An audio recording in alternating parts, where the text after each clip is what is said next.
Mmah was just 14 years old when she left home to live with Mr. Maxwell. He lived in the same town, not too far from her mother's house.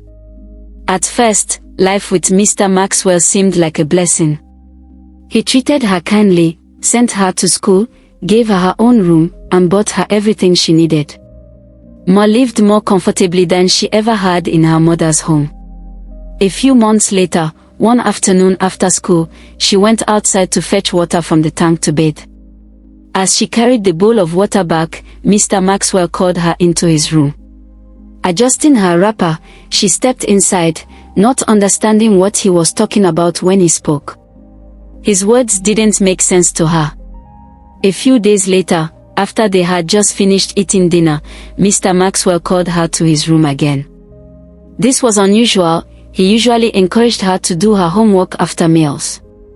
As soon as she stepped in, he grabbed her and locked the door. Mmah froze.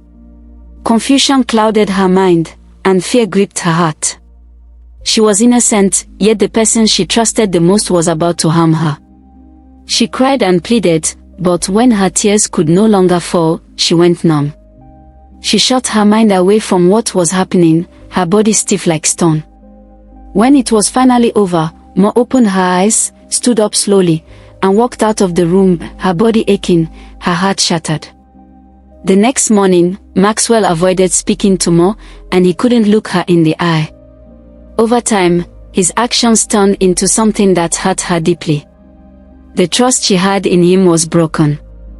Mmah grew quiet and withdrawn, her school performance slipped, and she began asking to go back home. Maxwell returned her to her mother without explaining the real reason. Back home, Mmah stayed quiet about her experience, but her mother noticed troubling changes. The once bright and playful girl was now distant and often lost in thought. As time went by, other signs worried her mother. A hospital visit revealed the shocking truth: Mmah, just 14 years old, was 3 months pregnant. When her mother gently asked what had happened, Mmah finally shared her story. The betrayal cut deep, her mother's trust shattered, her heart heavy with grief for her daughter's pain. Her mother was devastated, her trust in Maxwell completely shattered.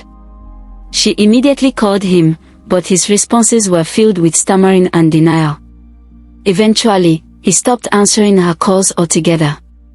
The anger, sadness, and worry for her daughter weighed heavily on her. Determined to protect Mmah and seek justice, she reported Maxwell's actions. News of the case reached James, a well-known community advocate from the same town. He decided to step in and help the family pursue justice. James met with Mmah and her mother, then went to confront Maxwell directly at his home. He questioned Maxwell about his conduct, making it clear that his actions had caused deep harm. Maxwell tried to appeal for forgiveness, citing his position in the church, his public image, and his relationships within the community. But James stood firm. Forgiveness does not erase the truth, he told him.